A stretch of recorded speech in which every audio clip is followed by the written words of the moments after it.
Pulling அது எப்படி பண்ணுறது?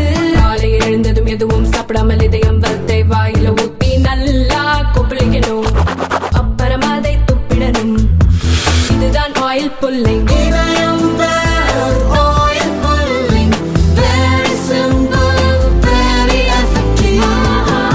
பாஜ மாநில தலைவர் அண்ணாமலையின் அறிக்கை. புதுக்கோட்டை வேங்கவயல் கிராமத்தில் குடிநீர் தொட்டியில் மனித கழிவு கலந்த சம்பவம் 2022 டிசம்பர் 24 நடந்தது. குற்றவாளிகளை கண்டறிவதில் தொய்வு காட்டிய போலீஸை கண்டித்து பாதிக்கப்பட்ட மக்கள் போராட்டம் நடத்தினர்.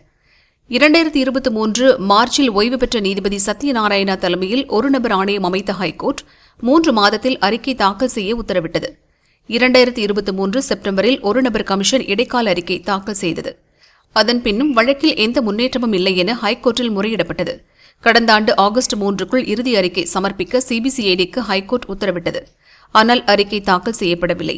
குற்றப்பத்திரிகை தாக்கல் செய்ய கால அவகாசம் வேண்டுமென கடந்த 23ஆம் தேதி புதுக்கோட்டை சிறப்பு கோர்ட்டில் சிபிசிஐடி மனு தாக்கல் செய்ததாக கூறப்பட்டது.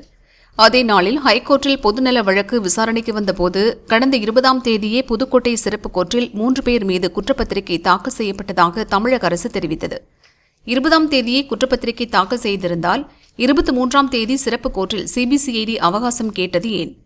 குற்றம் நடந்து 750 நாட்கள் ஆகியும் வழக்கில் எந்த முன்னேற்றமும் இல்லாததால் அவசரமாக பட்டியல் சமூகத்தினர் 3 பேர் மீதே குற்றப்பத்திரிகை தாக்கல் செய்திருப்பது பல சந்தேகங்களை ஏற்படுத்தியிருக்கிறது. திமுக அரசு நடத்தும் இந்த விசாரணை மீது மக்களுக்கு துளி அளவும் நம்பிக்கை இல்லை. நேர்மையான விசாரணை நடக்க இந்த வழக்கை சிபிஐக்கு ஹைகோர்ட் பரிந்துரைக்க வேண்டும் என்பதே தமிழக பாஜவின் நிலைப்பாடு என அண்ணாமலை தெரிவித்துள்ளார்.